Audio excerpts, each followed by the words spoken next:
everyone, welcome to the Spark One YouTube channel.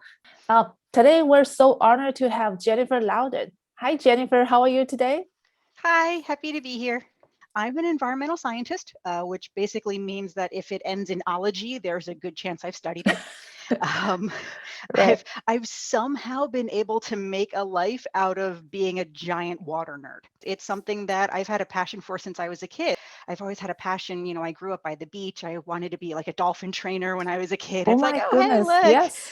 looking at like SeaWorld and stuff before they were found out to be scary places. Um, back when you could still kind of stare up in wonderment at, the Right. marine life swimming around. I at first wanted to study that marine life. Mm. So I went to school at Rutgers University, also in New Jersey, for marine sciences. I have my bachelor's in marine sciences, marine mammalogy focus. And then I realized, okay, it's a little bit difficult to try and make a living being a dolphin trainer your entire life. Mm. Usually right about like age 24, Twins. 25, you kind of age out of that. So it's like, okay, well, what am I going to do for the next 60 years?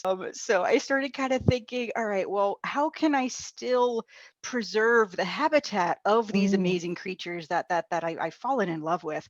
And I got into environmental science and toxicology and saving the water, cleaning up water, Mm-hmm. environmental pollution.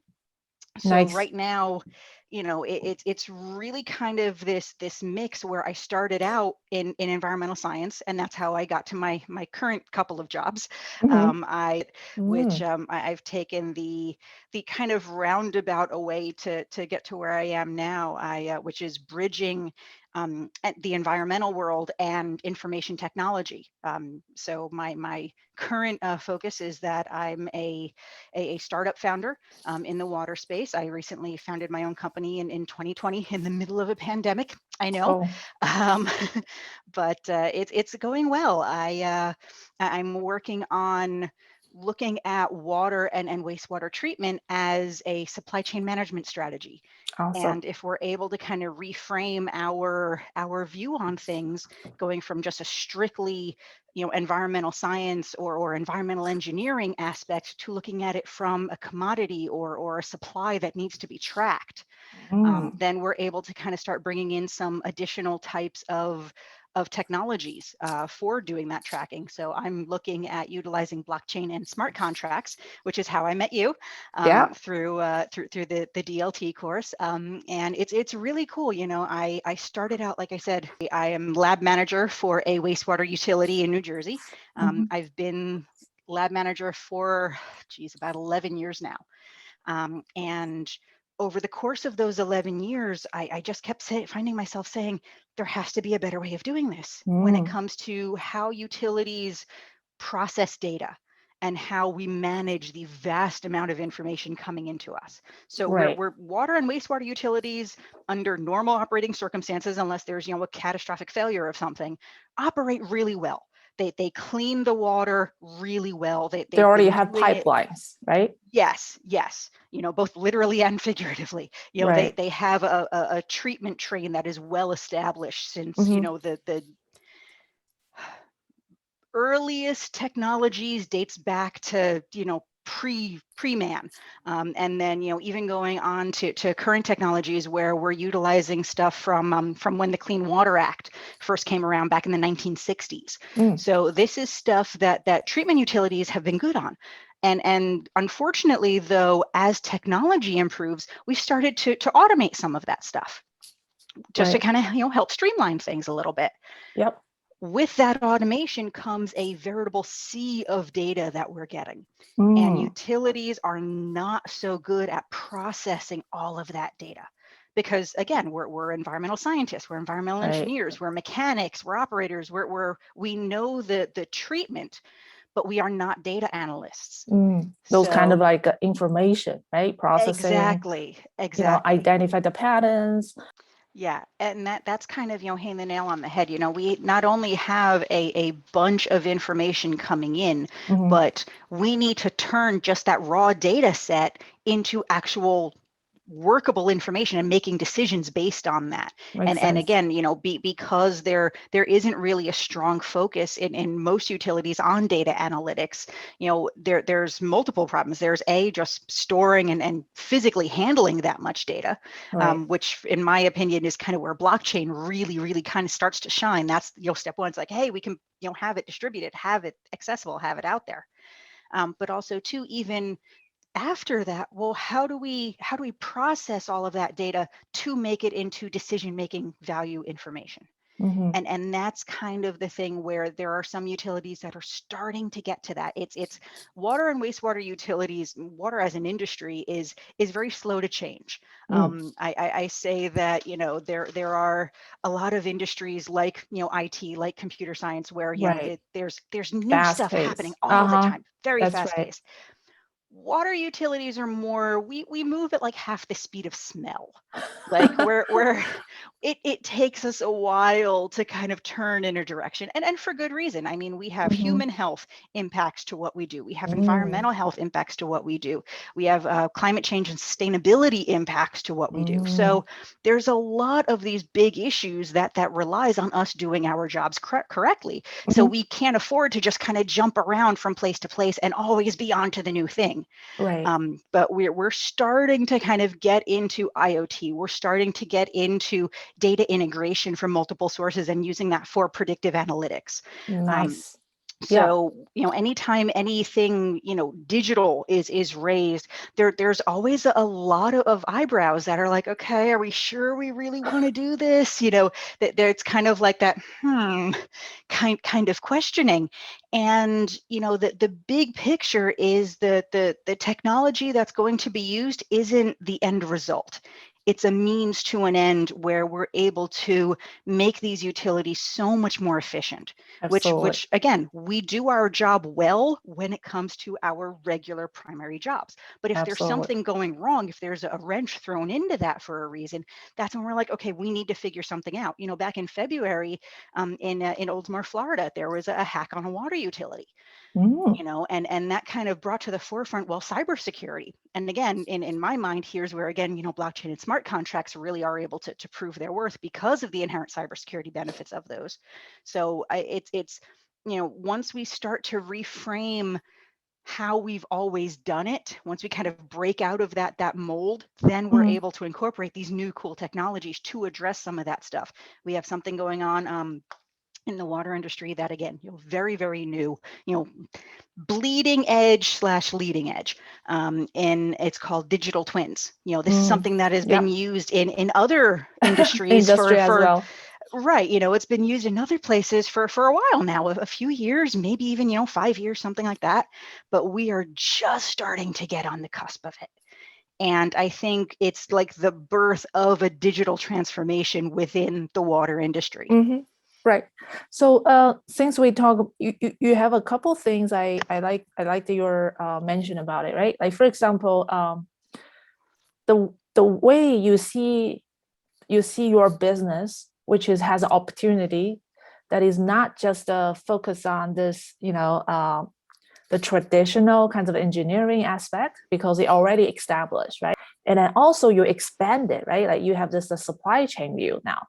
So that means besides the single player maybe in your ecosystem like utility maybe just worry about this, you are able to connect the dots through the supply chain, which is blockchain has a nice match. Maybe you talk about a little bit about what are the problems you see the supply chain from this expansion perspective that matters for your water industry. Yeah, one of the biggest things I've noticed, and this is something that I'm trying to be very cognizant about, even for building out my own company, is shameless plug, Intelligent Water Services, intelligentwaterservices.com. Yep. The biggest thing is the need to bring people with you when you're talking about supply chain management, when you're talking about anything involving these truly bleeding edge technologies. You need to bring the people who are actually going to be the users and Mm. have their input as you're developing something like that. My company is utilizing blockchain and smart contracts, and this is going to be the first time where that is going to be put together to create something that's, basically autonomous utility control. Makes So sense. it's something where you're able to have this really cool outcome, but you need to make sure to get buy-in and input, true input from the people who are going to be using it as you're developing that technology. So we're able to look at water and wastewater treatment from a supply chain management perspective, similar to, Maersk doing international shipping, or Walmart doing, cross-country trucking. You're able to do that, but we have the unique thing where this isn't just moving something from point A to point B, but it's tracking the process that humans are having on it as it goes from that point A to point B. Right. So we have the added impact where we need to make sure that all of the operators that are actually going to be adjusting the dosages of certain chemicals, or at least watching the smart contract doing the adjustments, being able to kind of track that, and just, having that human oversight, because without human oversight, autonomous utility control turns into Skynet. So not what we're going for. Right. But if we have that human interaction with it, it can only enhance the end result of utilizing blockchain and smart contracts. Perfect. So bringing people with you when you're developing something like this is going to be key. And especially in the water and wastewater industry, we need to make sure that we're getting all of that, from the people actually, adjusting the dosages, the people working and maintaining the equipment that adjusts the dosages automatically, maintenance mechanics, getting people in the laboratory like myself, my regular day job being lab manager. We would be generating data that would also be put on the blockchain. So in addition to the sensor generated data, there would be some manually uploaded data as well to correspond with that. So getting buy-in from those laboratory personnel to be like, okay, yes, I trust where this data is going and what it's being used for. So it's a little bit more complicated than just regular supply chain management, which itself is incredibly complicated to begin with. That's right. But because there are so many additional things that aren't able to be automated, Right. there needs to still be that human element. So we need to blend both the human interaction and what needs to be done with a physical thinking person, as well as what we can utilize the IoT, smart chain, or blockchain and smart contract technology to bridge everything together to come up with, like I said, that autonomous utility control, but it has to be done right. So that's it. It's similar to a strategic supply chain management, kind of a normal supply chain management strategy, but it has a few more things that are our quirks to our industry, just because we are critical infrastructure that has additional inputs. Absolutely. Absolutely. I think I mean, blockchain for me is it's kind of a network-based technology, right? I mean, today they has been applied to this financial, peer-to-peer, payment kind of use case. But I think for your case is more around, like the industry base. You have a multi-orgs, you have a multi kinds of a process going on, and there's so much inefficiency because the things are in silo, right? Like because of this in silo, which is overall the industry have this cost, and which is every organization also have to pay the cost to defend, which is the cybersecurity threat going on. So by adopting this common kinds of infrastructure, with blockchain, and also this smart contract being used to code this called an autonomous control, that has ability to automate, certain critical decisions with human, involvement. That matters for this kinds of infrastructure you're talking about here. I think Right. when we use infrastructure, I mean, I'm a technologist. I typically care about this a digital infrastructure, right? That's kind of a network, server, and then you have databases, you have all sorts of endpoints, that facilitate that. I think the infrastructure you also talk about in your domain is more around uh, the hardware part, which is all of the utility pipes, the data, of course, that Yeah, is and that's common layer. something that in our industry, you're looking at it from the IT perspective, and in That's our right. industry, we're kind of looking at from the reverse. We're And we're looking at, okay, well, where does OT or operational technology and IT or informational technology meet? That's And right. that's why I said it is a little bit, as complex as standard supply chain management using IoT and blockchain and smart contracts is. We have the added benefit of also needing to consider the operational technology, and that's the like I said, OT IT bridge. And where those two intersect is something that a lot of utilities are just starting to figure out. And when you're talking about cybersecurity, the IT side of things is pretty well set because they've always been thinking about cybersecurity. That's The right. OT side of things, we'll have, and here's where, again, that utility hack down in Florida really kind of brought things to the forefront back in February. And we're like, oh, wow, we are grossly unprepared for this. So, you there, that OT side is where the weak link in the cybersecurity strength is, Wow. where you will have somebody who maybe they, forget their password a lot. So they'll put on a sticky note and put that sticky note right on the corner of the monitor, or they will share it around, or there will be one password for every computer at the entire Mm, facility. This way people don't have to memorize different passwords for different computers. Okay, well, it makes the operational job easier, but it's a stunning flaw in the cybersecurity infrastructure. absolutely. So trying to, okay, well, most critical infrastructure, not just water and wastewater, but power, nuclear, oil and gas, these companies use a thing called SCADA, or supervisory control and data acquisition. Mm, So basically it's supposed to be kind of like that big go-between you have the some sensors that are out in your system. They generate data. That data gets uploaded to this SCADA system. mm, And then the operator who is able to look at that SCADA, it gets a warning. Okay, well, I need to go adjust this. right. That's one way, SCADA control. That's more just kind of monitoring, and then the actual operator goes and does the changes.